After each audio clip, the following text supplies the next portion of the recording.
통합 인사 나누겠습니다. 잘 나오셨습니다. 예, 잘 나오셨습니다. 우리 계속해서 사사기 말씀 나누는데요. 특별히 이제 삼손 이야기를 오늘 이제 마지막으로 삼손 이야기를 나누도록 하겠습니다. 삼손이 20년 동안 사사로 다스렸다라고 이야기합니다. 그러면 이제 사사로서의 어떤 위엄과 어떤 사사로서의 그 행동 거지들이 좀 약간 거기에 걸맞는 행동을 해야 하는데요. 근데 오늘 본문은 삼손의 엉뚱한 모습을 이야기를 하고 있어요. 어떻게 시작하느냐? 삼손이 블레셋 지방 가사에 내려가서 한 기생을 보고 그에게 들어갔다라고 이야기합니다. 이 가사는 블레셋 지역에 있어서 가장 남쪽에 있는 고향입니다. 그러니까 지역인데요. 삼손의 고향 소라라는 곳에서 약 80km 정도 떨어진 곳이에요. 이 블레셋 5대 도시 중에서 가장 최남단에 위치했습니다.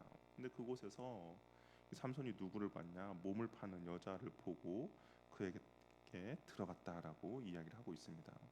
이 들어갔다라는 표현이 뭐한 번의 어떤 사건을 이야기하는 것이 아니라 삼손의 삶에 이미 습관화되어 있음을 말해주고 있어요. 그러니까 가사까지 가서 몸을 파는 여자와 계속적인 그런 습관의 모습을 보여주고 있다라는 겁니다. 우리 14장에서도 삼손이 딥나에 내려가서 한 여자를 보고 그 사건이 시작이 됐는데 오늘도 삼손은 가사 기생한 여자를 보고 들어갑니다. 삼손이 계속적으로 가는 것과 보는 거에 있어서 실패하고 있죠. 사사가 된 지 20년이 되었음에도 불구하고 여전히 그 정욕의 노예로 살아가고 있습니다. 아마 이게 나중에 이제 살펴보겠지만 삼손이 두 눈이 뽑히거든요. 어찌 보면 이 보는 거에 있어서 계속적인 실패의 그 결과로 두 눈이 뽑혔는지도 모르겠습니다. 우리가 어디를 가고 무엇을 보느냐에 따라서 죄의 유혹에 빠지느냐 그렇지 않느냐 결정이 되죠. 나의 방향이 어디로 향하고 있는지, 나의 시선이 무엇을 보고 있는지가 정말 중요합니다. 세상의 유혹, 정욕에 나의 발걸음, 나의 시선이 머물고 있다면 나는 죄와 동행하게 될 것이고, 반면에 하나님 나라와 하나님의 말씀에 나의 발걸음과 나의 시선이 머문다면 나는 주님과 거룩한 동행하는 인생이 될 것입니다. 발걸음이 하나님을 향하고 시선이 하나님의 말씀에 있기를 바랍니다. 삼손이 기생의 집에 머물렀다는 소식이 블레셋 사람들이 흥분하기 시작했어요. 드디어 블레셋 사람들의 공공의 적 삼손을 제거할 기회를 왔다고 생각했기 때문입니다. 스스로 걸어서 블레셋 지역에 왔어요. 호랑이 굴에 스스로 들어온 것이죠. 근데 블레셋 사람들이 삼손을 손 안에 넣고도 즉시 삼손을 포박할 생각을 하지 못합니다. 여기 보니까 새벽에 몰래 하자는 거예요. 이게 삼손이 잠들어 있을 때 아마 그때 이제 삼손을 포박하든지 죽이려고 한 것 같습니다. 그런데 삼손이 블레셋 사람들의 그런 허를 찌르는 행동을 하게 돼요. 갑자기 3절의 밤중에 삼손이 누워 있다가 가사의 성문짝들과 두 문설주와 문빗장을 다 이렇게 어깨에 메고 사라진 겁니다. 우리 문짝 다시 당시의 성문이 얼마나 크겠습니까? 이거 방어용으로 쓰는 성문이기 때문에 뭐 웬만한 무게가 아니죠. 근데 그것을 어깨에 메고 사라집니다. 아마 블레셋 사람들이 잠복하고 있었다는 걸 안 것 같아요. 그들에게 뭔가 보여주기 위한 그런 퍼포먼스를 한 것 같습니다. 가세 성문을 메고 헤브론 앞산 꼭대기까지 가지고 나아갔다라고 이야기해요. 가사에서 헤브론까지의 거리가 약 60km거든요. 우리 뭐 군대 갔다 오신 분은 알겠지만 이게 군장이 한 20에서 25km 정도의 군장입니다. 그것을 메고 가도 힘든데 아마 이 문짝 이 성문은 더 무겁겠죠. 뭐 몇백 킬로 또 나갈 것입니다. 근데 그것을 어깨에 메고 간 것이죠. 그래서 그 험난한 길에 그 험난하고 정말 산악 지역을 그냥 그렇게 메고 당당하게 걸어간 겁니다. 왜 왜 하필 헤브론 앞산까지 들고 갔는지에 대해서는 성경에서는 이야기하고 있지 않지만 우리가 어떤 상징적인 의미를 지닌 것처럼 보여요. 이 헤브론이라는 곳은 이스라엘 백성들 이스라엘 지역이잖아요. 이스라엘 백성들은 당시 블레셋의 지배를 받고 있습니다. 그들은 스스로 나약하다라고 생각했죠. 우리 저번 주만 잠깐 생각해도 삼손이 숨어 있는데 블레셋 사람들이 쳐들어오니까 왜 무엇 때문에 우리에게 쳐들어왔냐라고 할 정도로 유다 지파도 그렇게 쩔쩔매고 있는 상황입니다. 저항할 힘이 없다라고 생각해요. 하지만 삼손은 이미 힘으로 블레셋 사람들을 죽였죠. 1,000명이나 죽였고 또한 도저히 믿기지 않을 괴력들을 보여줬습니다. 이 성문을 뜯어냈다라는 것은 이스라엘 그 블레셋 사람들이 방어를 할 수 있는, 그러니까 그 방어를 할 수 있는 성문이 이제 없어졌다라는 것을 상징적으로 보여주거든요. 그래서 그것들을 이스라엘 백성들 안에, 이스라엘 백성들 마을에 던져 놓았음에도 불구하고 이스라엘 백성들이 아무것도 하지 못하고 있는 걸 보여줍니다. 이걸 보면 이스라엘 백성들이 어떤 군사적인 문제, 어떤 나약함의 문제가 아니라 그들의 영적인 문제로 인하여서 블레셋 사람들과 대적하지 못하고 있다는 것을 우리가 생각하게 되는 거죠. 잠언 28장 1절을 보면 악인은 뒤쫓는 사람이 없어도 달아나지만 의인은 사자처럼 담대하다라고 이야기합니다. 악인은, 여기서 악인은 하나님을 신뢰하지 않고 하나님의 통치를 거부하는 사람입니다. 근데 이런 사람들은 어떤 사람, 이런 사람들의 결과는 뒤쫓는 사람이 없어도 도망하고 겁을 먹는다라는 거예요. 이스라엘 백성도 한번 생각해 보세요. 하나님의 백성이라고 이야기를 하고 있지만 그들 가운데 두려움이 있죠. 그럼에도 불구하고 삼손이 두려워할 거 없다라는 것을 퍼포먼스로 보여줬음에도 두려워하고 있습니다. 하지만 하나님을 신뢰하며 하나님의 통치를 받으며 하나님을 사랑하는 사람은 사자처럼 담대하다라고 이야기합니다. 삼손에게 초인적인 힘의 있음을 이스라엘 백성들에게 보여줬음에도 불구하고 아무도 이스라엘 백성들은 블레셋에 저항하지 못하고 있죠. 적의 도시인 가사의 성문을 잃은 채 무방비 상태가 되었음에도 불구하고 어느 지파도 선뜻 나서서 우리가 블레셋을 점령하자, 공격하자 말하고 있지 못하고 있습니다. 하나님과 관계에 문제가 있던 이스라엘 백성들은 블레셋 앞에서 두려워하고 무서워서 아무것도 하지 못하고 있는 상황이죠. 우리가 주님을 사랑하고 신뢰한다면 어떤 상황과 환경이 닥쳐와도 우리는 사자처럼 담대할 수 있다라는 겁니다. 이런 담대함이 저와 여러분 삶 가운데 있기를 바랍니다. 이스라엘 백성들은 이게 하나님과 관계가 이미 틀어져 있음을 보여주고 있는 거예요. 가사의 사건 이후에 삼손이 이제 소래골짜기 들릴라라 하는 이름이라 불리는 여자를 사랑하게 됩니다. 삼손이 그 여인 중에서 유일하게 이름이 등장해요. 근데 이 사랑하는 여인을 소개합니다. 그러니까 단순히 그냥 육체적인 그런 정욕의 차원을 넘어서 마음과 영혼까지 이 들릴라에게 빼앗기게 되었다라고 이야기해요. 삼손이 들릴라에게 마음이 빼앗긴 것을 블레셋 사람들이 알아채고 기회를 놓치지 않습니다. 우리 5절 말씀을 한번 같이 읽어보도록 할게요. 시작.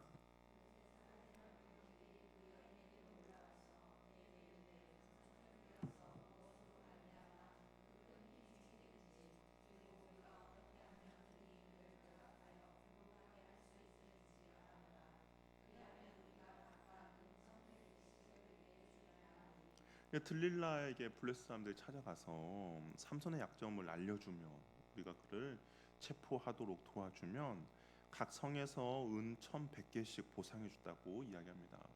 블레셋은 5개의 성이 있거든요. 이 5개의 성에서 각 성에서 1,100개씩 주면 5,500개가 되잖아요.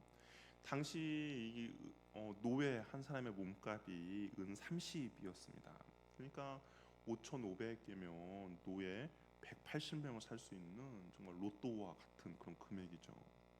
그러자 삼손의 마음과는 달리 삼손은 이 들릴라를 마음을 다해서 사랑했는데 들릴라는 이 블레셋 방백들에게 거대한 돈을 받고 삼손을 넘길 계획을 세우게 됩니다. 들릴라가 삼손에게 큰 힘의 비밀이 무엇인지 물어요. 그러자 삼손은 마르지 아니한 새 활줄 일곱으로 결박하면 약해진다라고 장난스럽게 대답을 합니다. 아마 삼손이 이걸 장난으로 받아들였던 것 같아요. 그랬더니 블레셋 방백들이 마르지 아니한 새 활줄 일곱을 구해가지고 왔어요. 아마 삼손을 묶었겠죠. 근데 보니까 한번 보세요. 아무리 잠이 들었다고 하더라도 누군가가 내 몸을 묶는다면 깨어나는 것이 당연한 거죠. 근데 삼손이 계속 세 번의 그런 유혹을 당하지만 깨어나지 못합니다.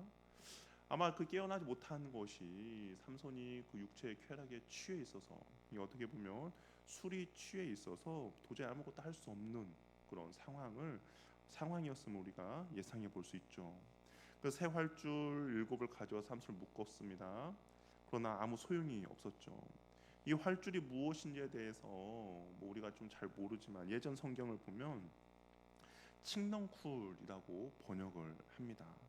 그런데 또 다른 번역 성경을 보면 이것을 금방 도살한 짐승에서 채취한 마르지 않는 힘줄을 이야기한다는 거예요. 그러니까 우리 그 뭐 소 힘줄 같은 거 있잖아요. 얼마나 단단하겠습니까? 그것을 뜻하기도 한다는 거죠. 근데 만약에 이 활줄이 도살한 짐승의 힘줄이라면 삼손은 여전히 하나님에는 안중에도 없는 거죠. 나시린의 규례를 여전히 등한시하고 있음을 말해 줍니다. 분명 시체 나시린 규례 중에서 죽은 시체를 가까이 하지 말라라는 그런 말씀이 있음에도 불구하고 나는 새 활줄 일곱으로 날 결박한다라는 것은 그냥 그가 전혀 나시린으로서도, 그리고 하나님은 안중에도 없는, 여전히 전혀 개의치 않고 있다라는 것을 보여주는 것이죠. 삼손은 지금의 상황을 그냥 재미로 받아들이고 있습니다. 그러나 나중에는 정말 혹독한 대가를 치르게 되죠. 드릴라의 질문에 어떤 힌트도 주지 않고 만약에 처음부터 단호하게 선을 그었다면 이 사건은 더 이상 진전이 되지 않았을 거예요. 그렇죠? 만약에 새 활줄로 묶었는데 블레셋 방백들이 왔습니다. 그래서 그것을 이제 끊어냈잖아요.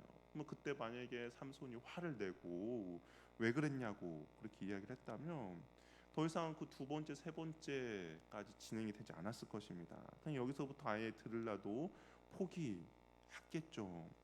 그러나 삼손은 어떻습니까? 이것을 그냥 재미있는 상황으로 받아들여요.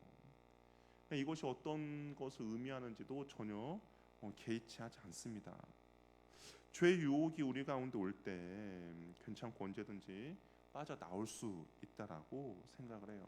그래서 스스로 어찌 보면 자신만만해합니다. 그리고 그 상황을 재미로 받아들이는 거죠. 그런데 죄는 결국에는 늪과 같죠. 한번 빠져들면 좀처럼 헤어나오는 것이 쉽지 않습니다. 우리가 죄의 유혹 앞에 재빨리 돌아서지 않으면 죄는 우리를 삼키고 지배하려 할 것입니다. 그러면 죄의 유혹이 있다면 처음부터 우리는 단호하게 선을 긋고 그곳에 재빨리 돌아서야 죄의 올가미로부터 벗어나게 되는 것이죠. 삼손이 거짓말한 것을 알았던 들릴라는 다시 한번 삼손에게 묻게 됩니다. 이번엔 삼손이 새 밧줄로 결박하면 약해진다고 해요. 하지만 이 또한 거짓말이죠. 그러나 들릴라는 포기하지 않고 삼손을 졸라 결박할 수 있는 방법을 알려달라고 합니다. 이번에 삼손은 머리털을 배틀에 섞어 짜면 된다라고 합니다. 이것도 거짓말이죠. 여전히 그 삼손은 이 들릴라와 이런 것들을 그냥 재미로 생각하고 있어요. 삼손은 들릴라의 거듭된 요구 사항의 힘의 비밀인 정말 이제 머리털까지 이렇게 언급하게 돼요. 죄의 유혹은 어떨까요? 참으로 집요하죠. 그 유혹으로 인해 점점 더 깊이 빠져들게 되고 결국에는 위태롭게 되는 과정을 보여주고 있습니다. 죄에서 돌이키지 않고 그 안에 머물게 되면 처음에는 장난으로 시작했을지 모르지만 결국에는 죄의 지배를 받게 되는 것이죠. 죄가 주는 달콤함은 사람의 이성을 마비시킵니다. 결말이 좋지 않다는 것을 알면서도 그 유혹에 빠져들게 만드는 거죠. 죄가 주는 결말을 알고 있음에도 선택한 어리석음을 보여줍니다. 우리는 죄는 우리가 대항해서 이길 수 있는 대상이 아니에요. 죄의 유혹을 받을 때 가장 현명하고 지혜로운 것은 그 자리를 피하는 것이 최선입니다. 요셉이 보디발의 아내의 유혹을 받았을 때 피했던 것처럼 그곳에서 계속 머물면서 나를 유혹해봐라, 내가 한번 이겨보겠다라고 맞서는 것이 아니라 피함으로써 죄의 유혹과 지배로부터 벗어날 수 있는 것이죠. 어떤 환경과 어떤 상황과 어떤 장소가 내가 계속적으로 넘어지는 그런 장소가 있다. 나를 계속 유혹을 한다. 그러면 우리는 그거로부터 피하고 그로부터 도망가는 것이 지혜입니다. 죄의 유혹이 아니라는 생각이 결국 감당할 수 없는 결과를 가져오게 된다는 것을 꼭 기억하셔서 좀 어떤 작은 틈도 내어주지 않아야 한다는 것이죠. 계속되는 들릴라는 힘의 원천을 알기 위해서 삼손에게 물어요. 그랬더니 성경에서 뭐라고 이야기하냐? 우리 16절 말씀 한번 읽어보도록 하겠습니다. 16절 읽겠습니다. 시작.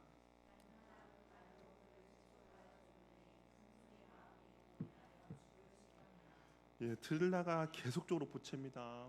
힘의 원천을 알려달라고 이야기해요. 그랬더니 삼손이 마음이 번뇌어 죽을 지경이다고 이야기합니다. 혹시 뭐 자녀들에게 이런 한번 시달림 당해 봤습니까? 아이들 뭐 하나에 꽂히면 어때요? 계속 밤낮으로 막 이야기하죠. 그러면 당연히 이제 부모로서는 한 번 말했는데 계속 이야기하면 짜증이 나고, 그런데 삼손은 번뇌어 죽을 지경이라고 이야기해요. 그 자리를 벗어나야 하지만 여전히 사태의 심각성을 깨닫지 못해요. 그냥 자신이 그렇게 힘들고 어려우면 그냥 단호하게 끊어내야 하는데 그렇게 하지 못하는 거죠. 마침내 삼손은 하나님과의 비밀을 말하게 됩니다. 들으려는 삼손이 잠든 사이에 그의 머리를 깎아 버려요. 그랬더니 그러자 삼손에게서 힘이 떠나갑니다. 우리 한번 생각해 봐야죠. 삼손의 힘이 그 머리에 있었는가? 아니죠. 들릴라가 삼손의 머리를 깎는 순간 하나님이 삼손을 떠나합니다. 어찌 보면 머리카락을 이렇게 기르고 있었던 것은 삼손에게 있어서 정말 마지막 나시린의 상징이었어요. 삼손은 지금까지 나시린으로서의 그런 삶을 지키지 않았죠. 죽은 시체도 만지고 뭐 여러 가지 나시린으로서 지켜야 할 것들을 지키지 않았습니다. 그럼에도 불구하고 여전히 그래도 나시린으로서의 상징성 삼손에게 있는 건 유일한 하나는 바로 머리는 그 삭도를 대지 않았던 겁니다. 근데 삼손이 그 상징성마저 포기했을 때 어땠냐? 하나님의 영이 삼손을 떠나게 됩니다. 삼손의 이야기에서 가장 슬픈 장면이 있는데 그것은 무엇이냐? 바로 20절이에요. 우리 20절 말씀 한번 읽어보도록 하겠습니다. 시작. 들라가 이르되 삼손이여 블레셋 사람이 당신에게 들이닥쳤느냐? 삼손이 잠을 깨매 이르기를 내가 전과 같이 나가서 몸을 떨치리라 하였으나 여호와께서 이미 자기를 떠나신 줄을 깨닫지 못하였더라. 삼손이 여전히 장난인 줄 알았죠. 들라가 머리를 다 잘랐습니다. 그랬더니 삼손 블레셋 사람이 당신을 잡으러 왔어요. 그랬더니 삼손은 내가 전처럼 그들을 다 떨쳐버리라 해서 힘을 내려고 했는데 성경이 뭐라고 합니까? 여호와께서 이미 자기를 떠나신 줄을 깨닫지 못하였다라고 이야기합니다. 삼손은 여전히 하나님이 자기와 함께하고 있다라고 착각하고 있었어요. 모든 힘의 근원이 하나님에게 있음에도 불구하고 마치 자기에게 힘이 있었던 것으로 착각했습니다. 방탕함과 경건치 못함으로 하나님이 떠나버렸음에도 불구하고 그 사실조차 깨닫지 못하고 있죠. 죄 가운데 빠져 있으면 우리도 동일합니다. 우리가 하나님의 자녀라고 생각을 하죠. 구원받은 하나님의 백성이기에 하나님이 나와 동행하고 하나님 나를 지켜주시고 하나님 나를 보호해 준다라고 생각합니다. 그러나 죄의 달콤함에 빠져 있다면 하나님은 나와 함께하고 있지 않는 것이죠. 나 혼자 착각 속에 빠져 있는 거예요. 나는 하나님을 믿는 사람이니까 하나님 날 지켜주실 거야, 하나님 날 보호해 주실 거야, 날 인도해 주실 거야 라고 착각하는데, 근데 내가 죄에 빠져 있고 죄가 준 달콤함이 있다면 하나님은 나와 함께하지 않는다라는 것이죠. 삼손처럼 안타까운 실패를 막고 싶지 않다면 반복되는 죄에서 우리는 벗어나야 합니다. 누구의 삶도 하루아침에 망가지는 법이 없죠. 뭐 삼손이 하루아침에 이렇게 망가진 것이 아니죠. 모든 하루하루가 쌓여서 결국에 이런 결말을 가져오게 된 겁니다. 은밀하게 숨어있던 죄, 드러나지 않지만 반복되어 있던 죄로 인해 삼손은 무너진 것이죠. 하나님은 안중에도 없고 나시로로서의 정체성도 잃어버리고 자신이 해야 될 사명도 무엇인지 깨닫지 못한 삼손의 결말입니다. 우리에게도 그런 죄가 있을 수 있습니다. 죄가 주는 달콤함에 인이 박혀 있다면 우리가 하루 아침에 끊지 못하겠죠. 힘들죠. 내 지금까지 그 죄가 준 달콤함에 이미 인이 박혀 있는데 어떻게 그것을 하루 아침에 끊겠습니까? 그렇다면 우리가 성령님께 도움을 요청하고 죄를 자복하며 간구한다면 하나님이 그 죄로부터 벗어나며 이겨낼 힘을 우리에게 허락해 주실 것입니다. 근데 삼손은 여전히 하나님을 찾지 않고 있어요. 그냥 자신 스스로 잘난 맛에 살아가고 있던 것이죠. 그러니까 결국에 어떻게 됩니까? 삼손이 두 눈이 뽑히게 돼요. 어찌 보면 앞에서 그 삼손이 죄의 유혹 가운데 빠지는 그 두 눈을 사라지고 맙니다. 그러면서 그는 맷돌을 돌리는 신세가 돼요. 삼손 자신이 나실이라는 정체성을 굳게 지켰어야 했습니다. 이스라엘을 블레셋의 압제에서 구원하는 사사라는 분명한 사명을 잊지 않았어야 합니다.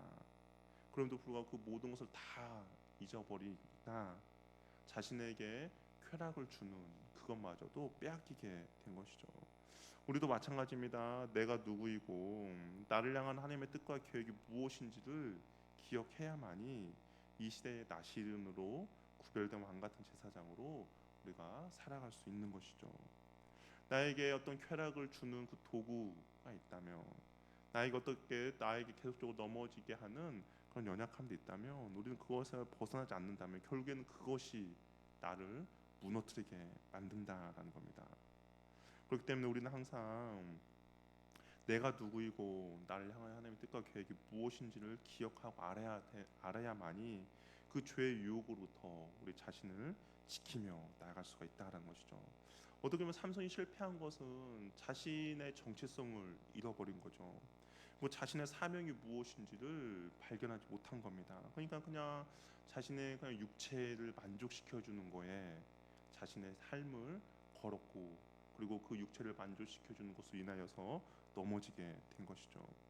근데 성경은 삼손의 인생이 거기서 끝나지 않았음을 이야기해주고 있어요. 우리 22절 말씀 한번 같이 읽어보도록 하겠습니다. 22절 읽겠습니다. 시작. 이발을 하고 난 후에 머리가 자라는 것은 당연한 일이죠. 성경에서는 왜 이것을 기록하게 되었을까? 비유적인 표현인데요. 머리가 다시 자란다는 것은 어떻습니까? 나시린으로서의 그 정체성을 회복해가고 있다라는 것이죠. 이게 그가 지금 두 눈이 뽑히고 이 맷돌을 갈고 있지만 그가 아마 이런 고통과 징계의 상황 가운데서 자신의 정체성이 무엇인지를 지금 깨닫고 발견하고 있다는 겁니다. 하나님께서 삼손을 처음 나신으로 선택해 주셨죠. 그리고 나서 그에게 사명이 있습니다. 어떤 사명입니까? 블레셋 사람들로 압제로부터 이스라엘 백성들을 구원해내는 것이죠. 그의 머리털이 밀린 후에 다시 자라고 있다라는 것은 삼손이 그 자신에게 주어진 하나님의 그 사명 그리고 그 정체성을 깨달아가고 있다라는 겁니다. 하나님과 그의 관계가 회복되기 시작했다는 거죠. 정욕에 따라 산 삼손, 이제 더 이상 정욕에 따라 사는 삼손이 아님을 말해주고 있는 것이죠. 삼손을 제압한 블레셋 사람들은 너무나도 기뻤어요. 그래서 큰 잔치를 벌입니다. 그리고 삼손을 그 잔치에 초대해요. 근데 이걸 초대하는 것이 왜 초대하냐? 제주를 부리도록 합니다. 아마 사람들에게 자신들에게 수치를 안겨준 삼손을 조롱과 모욕거리고 삼고자 한 것이죠. 한번 보세요. 그렇게 힘이 센 삼손이 지금 두 눈이 뽑힌 채 맷돌을 돌리는 그 모습들을 보면서 그 블레셋 사람들 얼마나 기뻐하고 얼마나 흥분하겠습니까? 근데 삼손이 두 눈이 뽑혀 장님이 되었기에 누군가의 손을 잡지 않고는 원하는 곳으로 갈 수 없는 존재가 되었습니다. 그래서 그 소년에게 부탁을 해요. 이끌림을 받고 기둥을 찾게 합니다. 그리고 생애의 삼손의 그 마지막으로 하나님께 기도를 합니다. 우리 28절 말씀 한번 읽어보도록 할게요. 시작. 주 여호와여 구함나니 나를 생각하옵소서. 하나님이여 구하옵나니 이번만 나를 강하게 하사 나의 두 눈을 뺀 블레셋 사람에게 원수를 단번에 갚소서 하니. 그의 이제 마지막의 생애를 하나님께 간구해요. 삼손은 하나님을 의지합니다. 이제야 그 자신의 힘이 하나님으로부터 온 것임을 깨닫고 고백하는 거죠. 그래서 하나님께 겸손하게 요청합니다. 하나님, 제게 한 번만 더 힘을 허락하여 주옵소서. 이 회개라는 것은 돌이키는 거죠. 가던 길이 잘못된 길임을 깨닫고 돌이키는 겁니다. 그 전까지는 삼손이 자기 잘난 맛에 살았다며 이제 그의 인생 마지막은 정말 그 가던 길이 잘못된 깨닫고 하나님께 힘을 그 도움을 요청하죠. 삼손은 지난 날의 일을 회개하며 하나님께 한 번만 힘을 허락해 달라고 간구합니다. 하나님께 나아가는 사람은 누구라도 용서와 회복을 경험할 수 있습니다. 삼손의 인생은 이렇게 마무리가 돼요. 우리 30절 말씀 한번 읽어보도록 하겠습니다. 시작. 삼손이 이르되 블레셋 사람과 함께 죽기를 원하노라 하고 힘을 다하여 몸을 굽히며 그 집이 곧 무너져 그 안에 있는 모든 방백들과 온 백성에게 덮이니 삼손이 죽을 때에 죽인 자보다 더욱 많았더라. 삼손은 자신의 죄 때문에 비참한 지경으로 전락했지만 마지막으로 회개하고 하나님께 간절히 기도함으로 권능을 덧입어서 사사로서의 그 사명을 다하게 됩니다. 하나님께서 삼손을 통하여 사시고자 하는 거, 이스라엘 백성 블레셋의 압제로부터 이스라엘 백성들을 구원하고자 한 일을 삼손이 그 사명을 다하게 되는 것이죠. 하나님께서는 죄에 대해서는 반드시 징계하십니다. 그러나 또 겸손히 죄를 회개하고 은혜를 구하는 자에게는 긍휼을 베풀어 주시는 것이죠. 죄를 안 짓는 사람이 거룩한 사람이 아니에요. 우리는 죄를 지을 수밖에 없는 연약한 인간입니다. 죄 안 짓는 사람이 어디 있겠습니까? 그런데 거룩한 사람은 자기의 죄를 깨닫고 하나님께 돌이켜 회개하며 나가는 사람이 바로 거룩한 사람이라는 겁니다. 날마다 주의 은혜를 구하며 나아가는 저와 여러분이 되기를 바랍니다. 또 우리는 이 삼손의 인생을 보면서 안타까운 생각이 들어요. 삼손이 마지막에 간절히 기도할 것이라며 기도를 한 거라면 왜 그때 들라의 유혹에 넘어가기 전에 기도할 것이지? 두 눈이 뽑히고 짐승처럼 맷돌이나 돌리는 비참한 지경이 되어서야 이때 하나님을 찾느냐라는 겁니다. 이것이 바로 우리의 인간의 연약함이죠. 평소에 그렇게 시험에 들지 않도록 기도해라, 유혹을 조심해라, 깨어 있어라, 근신하라 외쳐도 우리는 기도하지 않습니다. 나중에 하면서 자꾸만 뒤로 미루고 잠만 자죠. 그러다가 뼈아픈 실패를 경험하고 정말 두 눈에서 피눈물이 흘러야만 그때 가서 하나님께 무릎 꿇고 기도하는 존재가 바로 우리 인간이라는 겁니다. 그런데 지혜로운 사람은 어떻습니까? 미리 깨어 준비하는 사람입니다. 어려움이 닥쳤을 때만 주님을 찾기보다는 평상시에 주님과 친밀한 교제를 통해서 죄의 유혹으로부터 또한 시험에 들지 않도록 미리 깨어 기도하는 사람이라는 것이죠. 삼손이 만약에 미리 깨어서 하나님과의 관계를 유지하고 하나님께서 자신을 선택해 주신 그 이유와 목적을 알았다면 삼손의 그 인생도 이렇게 비참하게 되진 않았을 것입니다. 그러나 그는 어리석게도 깨어 기도해야 될 시간에 육체의 정욕을 따라갔고, 그리고 깨어 기도할 시간에 술 취해 있었고, 깨어 기도할 시간에 자신의 쾌락을 쫓았죠. 그러다 보니 어떻게 합니까? 죄의 유혹으로부터 넘어지게 되고 또한 그 시험으로부터 넘어지게 되어서 두 눈이 뽑히고 비참한 결론을 맞이하게 된 것입니다. 저 여러분에게는 지혜가 있길 바랍니다. 시험에 들지 않도록 깨어 기도하라는 그 예수님의 마지막 말씀을 우리가 기억하셔서 우리가 시험에 들지 않도록 미리 깨어 기도하며 그리고 사단의 유혹과 죄의 유혹 가운데 날마다 승리하는 은혜가 저 여러분에게 있기를 바랍니다. 소 잃고 외양간 고치는 것이 아니라 미리미리 주님과의 친밀한 관계를 유지해서 미리미리 그런 사단의 유혹과 그리고 죄의 유혹으로부터 날마다 승리하는 저와 여러분이 되기를 바랍니다. 예, 기도하겠습니다. 우리 시간 기도할 때 삼손은 참 안타깝습니다.